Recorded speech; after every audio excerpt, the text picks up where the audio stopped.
우리가 또 스스로 규례를 정하기를 해마다 각기 세겔의 3분의 1을 수납하여 하나님의 전을 위하여 쓰게 하되 곧 진설병과 항상 드리는 소제와 항상 드리는 번제와 안식일과 초하루와 정한 절기에 쓸 것과 성물과 이스라엘을 위하는 속죄제와 우리 하나님의 전의 모든 일을 위하여 쓰게 하였고 또 우리 제사장들과 레위 사람들과 백성들이 제비 뽑아 각기 종족대로 해마다 정한 시기에 나무를 우리 하나님의 전에 바쳐 율법에 기록한 대로 우리 하나님 여호와의 제단에 사르게 하였고 해마다 우리 토지 소산의 만물과 각종 과목의 첫 열매를 여호와의 전에 드리기로 하였고 또 우리의 맏아들들과 가축의 처음 난 것과 소와 양의 처음 난 것을 율법에 기록된 대로 우리 하나님의 전으로 가져다가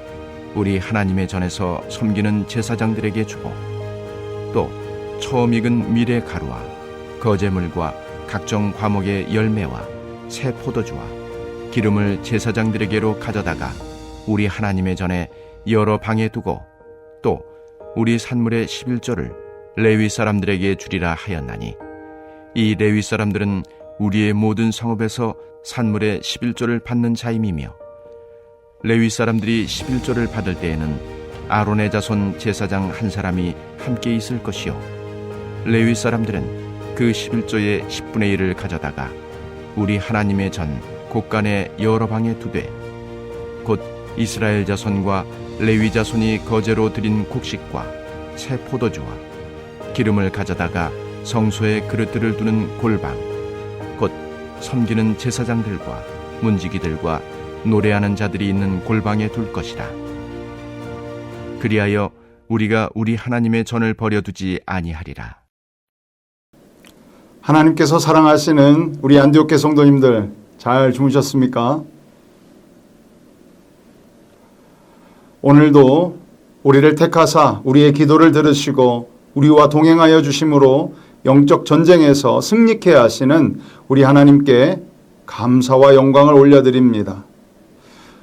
오늘은 하나님의 전을 위하여라는 제목으로 말씀을 함께 나누고자 합니다. 이스라엘 백성들, 특히 남유다 백성들은 예루살렘 성벽을 재건하기 위해 오랜 세월을 헌신해야 했고 또 여러 가지 먹고 사는 문제로 삶의 어려움과 고충들이 다 있었을 것임에도 불구하고 온 백성이 하나님의 성전 창고가 비는 일이 없도록 하겠다고 다짐하고 물질로 헌신하였습니다. 오늘 본문은 과거 하나님을 멀리하고 우상을 섬겼던 자기 자신들의 죄를 뉘우치고 이방 민족과 절교를 선언하고 다시는 성전을 소홀히 하지 않겠다는 그러한 다짐과 결의가 담겨져 있습니다.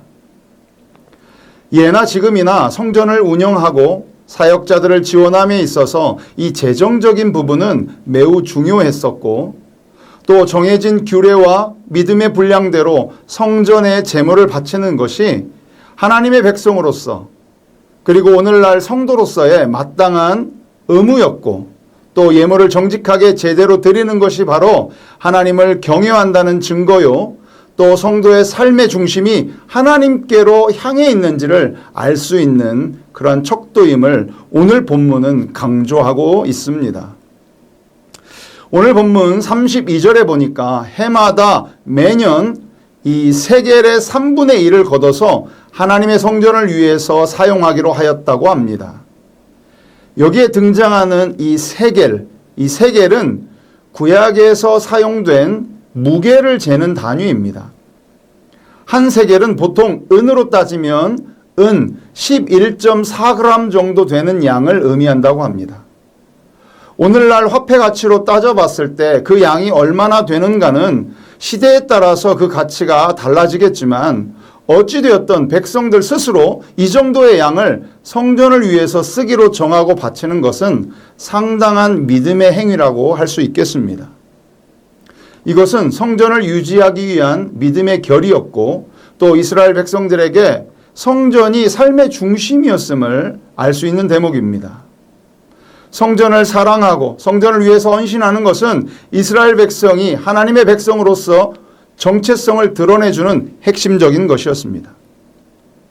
이와 마찬가지로 오늘날 우리 성도들의 정체성, 즉 성도로서의 본분과 책임은 예수를 구주로 고백하는 이 교회 공동체가 잘 유지되고 예배와 선교를 위해서 교회가 더욱 견고히 서갈 수 있도록 교회의 필요를 채워갈 수 있도록 지원하여서 기쁨으로 헌금하는 것이 성도의 정체성인 줄 믿습니다.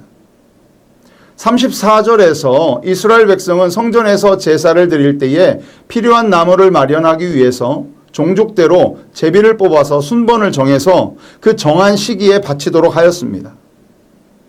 즉 성전의 제사를 위해서 필요한 나무는 모든 백성이 지위 고하를 막론하고 거기에 관계없이 공동으로 충당하기로 한 것입니다. 하나님의 일을 함에 있어서 가장 기본이 되는 원리는 무엇이냐면 모든 성도들이 함께 참여하도록 하는 것입니다. 모든 성도는 하나님 나라와 교회 위해서 섬기고 헌신하는 일을 외면하지 말고 조건 없이 누구나 다 함께 자신에게 주어진 달란트대로 교회를 위해서 봉사하는 일, 교회를 위해서 헌금하는 일에 있어서 누구도 예외가 될 수 없습니다. 여러분 교회 청소할 때도 교구마다 구역마다 우리 돌아가면서 하잖아요. 교구장님이나 구역장님께서 연락할 때 여러분 꼭 참여하시기를 바랍니다. 교회를 위한 봉사와 헌신은 자신에게 주어진 물질과 시간과 몸을 들여서 하는 것입니다.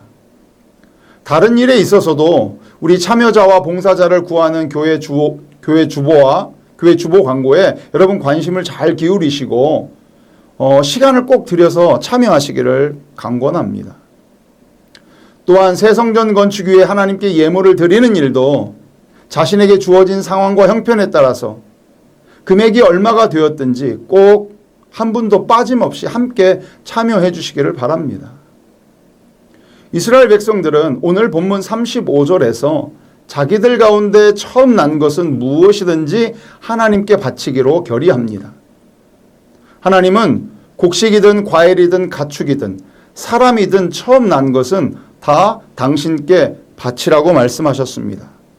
출애굽기 13장 2절의 말씀입니다. 이스라엘 자손 중에서 사람이나 짐승을 막론하고 태에서 처음 난 모든 것은 다 거룩히 구별하여 내게 돌리라. 이는 내 것이니라 하시니라. 아멘. 이것은 하나님께서 우리로 하여금 우리가 가진 모든 소유가 하나님의 것임을 인정하고 고백하게 하려는 것입니다. 제 아내가 여러 번 직장을 옮기고 하였었는데 새롭게 직장을 들어가게 되면 꼭 하나님께서 자신에게 새로운 일을 시작하게 하셨으니 반드시 이 첫 월급, 이 첫 열매를 하나님께 헌금하는 것입니다. 물론 그 월급이 적은 돈은 아니잖아요. 그렇지만 사실 그 돈이 있어도 살고 없어도 사는 돈입니다.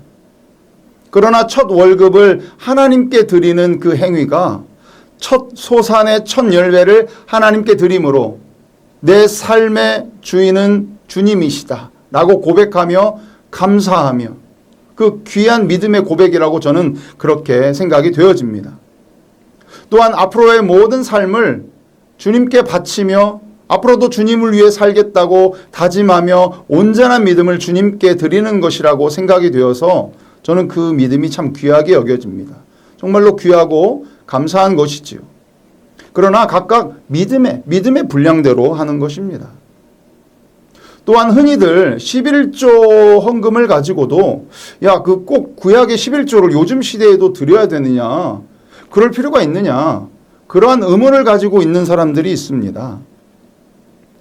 물론 구약에서처럼 신약에는 헌금의 수량에 대해서 명백하고 구체적인 규정이 뚜렷하게 나오지는 않지만 오히려 신약 시대를 사는 우리들은 구약의 제사 때보다 훨씬 은혜로 따지자면 더 크고 더 많은 은혜를 받고 누리는 사람들입니다. 그리스도 예수께서 우리를 위하여 십자가에 죽어주심으로 우리는 더 이상 구약의 제사 방식이 아닌 언제나 어디서나 하나님께 자유롭게 나아가 예배 드릴 수 있는 그 은혜를 받게 되는 것 아닙니까? 그렇다고 한다면 어쩌면 이 구약 시대의 하나님의 백성들보다 오늘날 우리가 하나님의 은혜를 더 많이 받고 누리는 것 아니겠습니까? 그렇다면 당연히 그 받은 은혜에 감사하여 더 많은 예물을 하나님께 드려야 맞는 거겠죠. 11조가 구약 시대에나 해당되는 것이라고 운운하는 것 자체가 저는 믿음이 없는 것이고 자신의 물질을 하나님께 드리지 않기 위한 핑계라고 생각이 됩니다. 우리가 날마다 사도신경으로 우리의 신앙을 고백하고 있습니다. 그 신앙의 고백의 핵심이 무엇입니까? 하나님께서 천지를 창조하셨고 또 그분의 유일하신 아들 예수 그리스도께서 우리의 죄를 위하여서 십자가에 못 박혀 죽으시고 사흘 만에 부활하신 것을 믿는다는 고백이잖아요. 우리는 이것을 믿음으로 죄 용서받고 우리에게도 부활과 영생이 있음을 믿는다고 고백하는 것입니다. 결국 이것은 우리의 주인은 주님이시라는 것을 고백하는 것이 바로 사도신경의 신앙 고백인 것입니다. 여러분이 지금 먹고 자고 가지고 누리는 것 하나님의 은혜라고 여러분 고백할 수 있습니까? 여러분의 주인이 하나님이시라고 여러분 믿으십니까? 그렇다면 여러분이 가진 모든 것, 그 생명까지도 하나님의 것인데 하나님의 것을 하나님께 10분의 1을 드리는 것이 무엇이 아깝다는 것입니까? 여러분 11조는 우리가 가진 것 중에 10분의 1을 하나님께 드리는 것이 아니고요. 원래 전부가 하나님의 것인데 하나님의 것을 하나님의 은혜로 우리가 잠시 사용하고 있는 것뿐입니다. 그렇기 때문에 하나님께서 쓰시겠다라고 하실 때에 10분의 1이 아니고 하나님께서 원하신다면 원래 하나님 것이니까 전체를 하나님께 다 드리는 것이 마땅하고 당연한 것입니다. 성경은 마태복음 6장 21절의 말씀을 통해서 네 보물이 있는 곳에 마음이 있다고 하셨습니다. 여러분의 마음이 하나님께 있고 여러분의 믿음이 하나님께로 향하여 있다면 우리의 재물도 하나님께 아낌없이 드릴 수 있어야 하는 것입니다. 고린도후서 9장 6절과 7절의 말씀도 제가 한번 읽어보겠습니다. 이것이 곧 적게 심는 자는 적게 거두고 많이 심는 자는 많이 거둔다는 말이로다. 각각 그 마음에 정한 대로 할 것이요 인색함으로나 억지로 하지 말지니 하나님은 즐겨내는 자를 사랑하시느니라. 아멘. 제가 작년 2월에 설악산에서 2박 3일 동안 진행되는 목회자 부부학교에 참여한 적이 있습니다. 제가 조장이었는데 우리 조원 중에 어느 목사님 부부 한 가정이 있었어요. 그분들은 이제 이 목회자 부부학교를 마치고 2, 3일 뒤에 터키, 오늘날로 말하면 튀르키예, 그 튀르키예 선교사로 출국을 앞두고 있다는 이야기를 부부학교에서 제가 들었습니다. 그래서 그들의 기도 제목을 듣고 마음에 참 감동이 되었습니다. 어려운 상황에서도 하나님의 부르심에 순종하여 어린 아이들 셋과 함께 타국으로 복음을 증거하기 위하여서 한 생명을 구원하기 위하여서 떠난다는 그들의 소식에 기도밖에 할 게 없었습니다. 그리고는 하나님께서 제게 감동을 주셔서 마침 제 지갑에 있던 현금을 전부 그 부부에게 헌금하게 하셨습니다. 어찌 그날따라 왜 그렇게 지갑에 많은 현금을 제가 가지고 있었는지 제 아내도 놀랄 정도로 특이하게 그날따라 제 지갑에 평소와 다르게 현금이 좀 있었어요. 사실 평소에는 지금도 지갑이 어디 있는지도 모르고 평소에는 사실은 우리가 지갑도 잘 가지고 다닐 일도 별로 없고 근데 그날따라 그냥 하나님께서 그런 감동을 제게 주셨던 것 같습니다. 저희 부부는 넉넉하진 않지만 부족한 중에도 지금도 매달 적금식 새성전 건축 헌금을 하고 있습니다.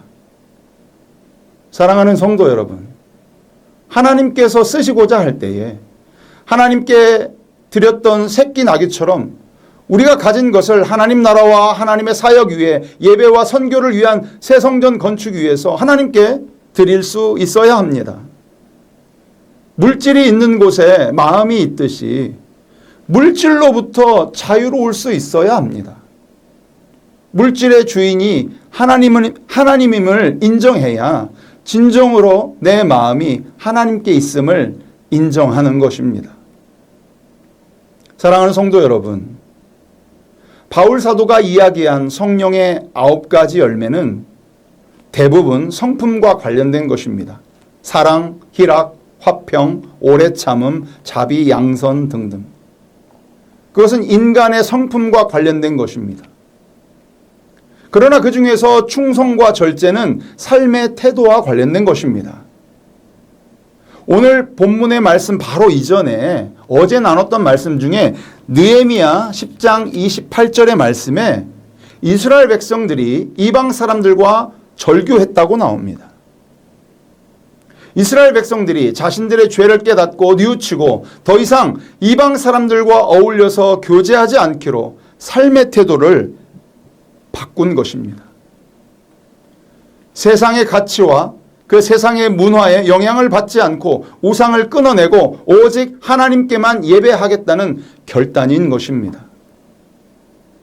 우리도 우리의 삶을 돌아보며 이제 더 이상 돈의 우상에 매여 사는 그러한 인생이 아니고 절제하고 결단하여서 오직 재물과 하나님과 두 주인을 섬기는 것이 아니라 하나님께만, 오직 하나님께만 충성하겠다고 여러분 결단하시기 바랍니다.